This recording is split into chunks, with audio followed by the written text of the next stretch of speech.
Hi guys! So I'm all glittery tonight because I'm heading out to a friend's house party, and then we're going to do our oath, boast and toast. Thank you to my friends Vera and David for hosting New Year. Their daughter made some dangerously delicious lemon drop cocktails and it was a lovely festive vibe. We headed up to the balcony for the countdown. They live in Ribeiro, which is an area of town with an outstanding view of the city. It's incredibly pretty at night and the perfect place to view the New Year fireworks. 5, 4, 3, 2, 1. Oh, Happy New Year! Oh, over there! Wow! Oh, there! Oh, wow! Yes! Wow! Woo! We are here! Fireworks everywhere!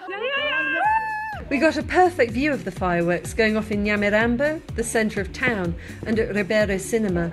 It was such a beautiful way to welcome 2024.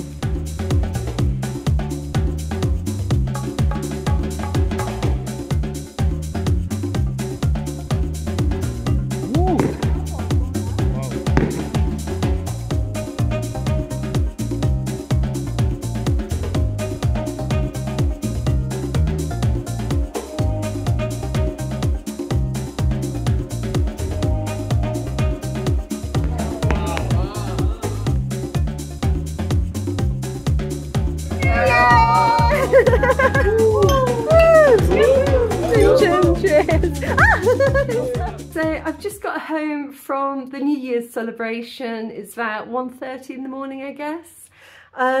It was such a lovely night. I got to spend it with some really good friends, some friends that I've known for years and some friends that I've recently made. It was just lovely. So I've just got home and I was going to do my oath, boast and toast, but I'm tired. So I'm going to go curl up, and tomorrow morning I shall do my oath, boast and toast. I hope you've had a lovely New Year wherever you are. Let me know where you spent it below. Hello and good morning. It is only just still morning. I'm a little bit hungover. All right, so it is time to do this. We have got the drinking horn, we have got the drinks, we are going to do the oath, boast and toast. So this is a heathen New Year tradition where you make a promise for something that you're going to do in the year to come. So your oath, you're going to boast about something that you did in the previous year that you're proud of having done, and then raise a toast to something or someone. So I always begin by reviewing my oath from the previous year. Now, really you're only supposed to make the one oath, but last year I made two. I made a creative one and I made sort of a personal one. So my creative one was to do with writing. It was either to kind of complete an audiobook that I was working on or to complete a manuscript that I was writing. It was basically get something finished, you know, because I have all of these projects on the go and I was feeling like I just wasn't really completing anything. So one of the big ones was I had written a very, very long manuscript for a historical novel that I was writing set in ancient Mesopotamia, and it had basically been sitting in a drawer for well over a year because I don't know, I didn't know what to do with it. So one of my oaths was to finish that. I have been editing that for many, many months now, and by editing I mean it has been sitting in a drawer gathering dust. I really need to pull my finger out and get that done. I'd like to get it, you know, the finalised draft out on spec. And the update on that is I did it. I actually finished editing it to a standard that I'm really happy with, and it is currently out on subs. So out on submission, we'll see.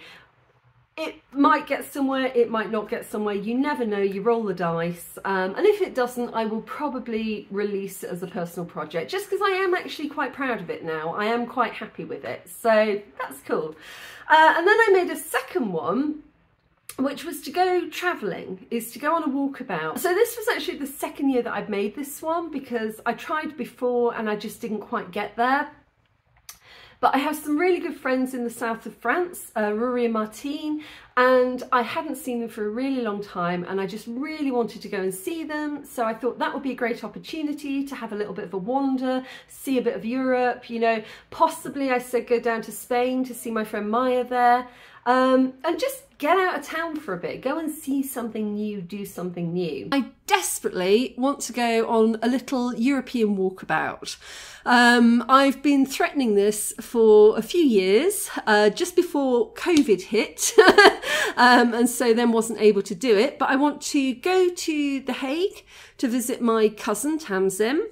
And then I want to go to Brussels to see my friends Harris and Rob. And then I was thinking I would like to go and see my friends Martine and Rory, who were very, very close friends years ago. We were all in VSO together. We all arrived here together and spent 2 years in Rwanda through the thick and the thin of it. Very, very close friends who I haven't seen in years. And they now live in the south of France.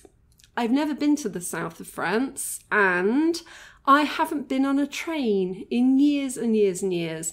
And it sounds like such a silly thing, but I really want to go on a train. I'd like to do that, and then maybe from there go and see some friends in Spain if I have any money left by that point. And yeah, I think I pretty much nailed that one. I went on a 3-month adventure. I started by flying from Rwanda to Brussels and then taking Eurostar to the UK.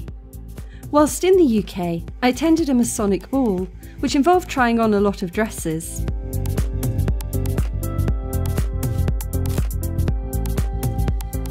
I had a pint at my local and explored some English churches and traditional crafts.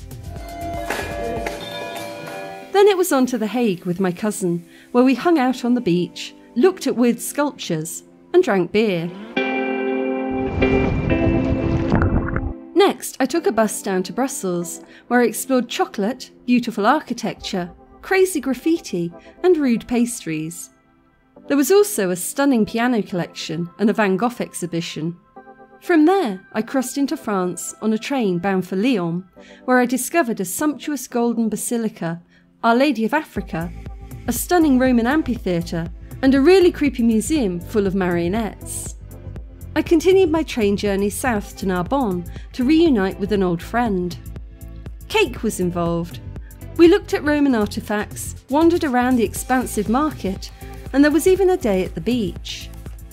From there, I took a 10-hour overnight bus down to Finestrat in southern Spain, where I spent 3 weeks on a friend's couch, painting pebbles on the beach, visiting an ancient Spanish castle, and enjoying the nightlife.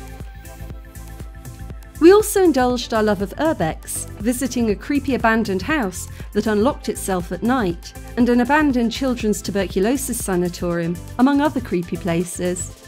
Then we headed off to Morocco, a country I'd never been to before. There was a traditional Berber pharmacy in Fez, full of treasures, a city called Chefchaouen, which was entirely blue and full of fossils, snails at the market in Marrakesh, and a visit to Essaouira, the setting for Game of Thrones, complete with Jimi Hendrix Cafe. I went for a sunset beach ride before flying back to Spain, this time to Malaga, where I gorged myself on churros, took a carriage ride, enjoyed the beautiful park, and soaked up some Spanish culture. From Malaga, I flew back to Brussels for a few days of unadulterated shopping and to fuel my unhealthy slushy addiction. From there, my final flight brought me home to Rwanda. It was the most lovely year. It has been amazing. I got to go all through Europe. I got to catch up with some wonderful friends. I got to go and see my cousin in The Hague. I got to see my friend Madeline and Dom in Malaga. I got to see Maya and Taya in Spain. I got to see Rory and Martine. I mean, it was just amazing. And to top it off, I ended up in Morocco, which you know, I've never been to North Africa before, so that was fantastic. So without further ado, it's time to make my oath for the year to come. And I've got this beautiful, beautiful drinking horn, which I was amazingly lucky enough to find at Rwanda Cow Horns. I'll leave their link below, and they made this for me a couple of days ago. It's so new that it still smells quite strongly. I washed it out with bicarb and the smell is going away, but it's fascinating because I've never had a freshly made cow horn before. You know, I've always bought them from shops where they've been for a while. So it's traditional to drink mead from a cow horn, and mead is like a sort of a honey kind of, it's sort of a bit stronger than a beer. It's more sort of a honey made wine, really, really nice. Heather mead, lovely. That's what you would usually drink from one of these, but there isn't any mead. So for next year, I'm hoping to make some mead to drink from this. Another thing that is, you know, you can substitute that for is called scrumpy, which is a type of apple cider, which is a bit flat. It's not so fizzy, but there's no scrumpy here either. But what I did find is we've got Savannah dry cider. Yeah, so I mean, it'll do. It will do. I'm not being fussy about this. So it's about, I guess, midday now. It's time to start drinking. And the most incredible thing that I discovered about this horn is I like the shape. I got it because of the shape even before I knew what colour it would be. And when you set it down, it actually sits perfectly upright, because I was a bit worried. It's like, oh no, I can only pour enough that I can finish drinking, because usually you do this in a group and you'd pass it to the next person and the next person, you'd each take a drink until you're finished. Or like the drinking horn that I bought for my nephew this year for his birthday, it comes with a stand that you can just stand it in. But of course I don't have a stand and I'm not with anybody. So I was like, oh no, if I put anything in here, I have to finish it. And then I realised this. I realised that it actually sits perfectly upright and keeps all of the liquid in it. I mean, that, you couldn't have planned that. That was amazing. Yeah, that smells right. That smells good. All right, so we've got some cider in the drinking horn.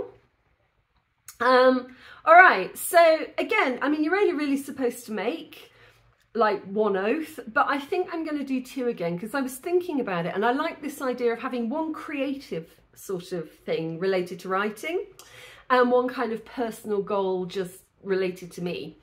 So writing this year, or the creative side of it, I've just had a sound booth built. A little bit traumatic, but it has been done. And so this year I would like to record one of my books, like one of my older books, as an audiobook. So that is my goal, is to attempt to record an entire audiobook and hopefully release it. So to the audiobook. I love this drinking horn. All right, and the second one is I would like, by the end of this year, to learn to ride a proper big motorbike and to have done sort of a road trip to Giseni to see my friends up there. So at the beginning of last year, 2023, I started to learn how to ride a moto, a little motorbike. And I started on an automatic scooter, and I'm now driving around town on a semi-automatic motorbike. It's only, I think it's a 110cc, so it's a small bike, but it's been perfect for learning. I've dubbed it Binky after the horse that Death rides in Terry Pratchett. So I've been riding around town on Binky the motorbike and we've been having a lot of fun. We went to get this cow horn together. And so I kind of feel like I'm getting there. I kind of feel like I'm getting the hang of it. And I would like to ride a proper motorbike, because as much as I love Binky, I don't think I'm going to get all the way to Giseni on Binky. I think the hills that you have to go up to get there, I am more likely to start sliding back down them on a 110. So I think I need to learn to ride a proper big bike and to go on a road trip. So to learning to ride a proper motorbike.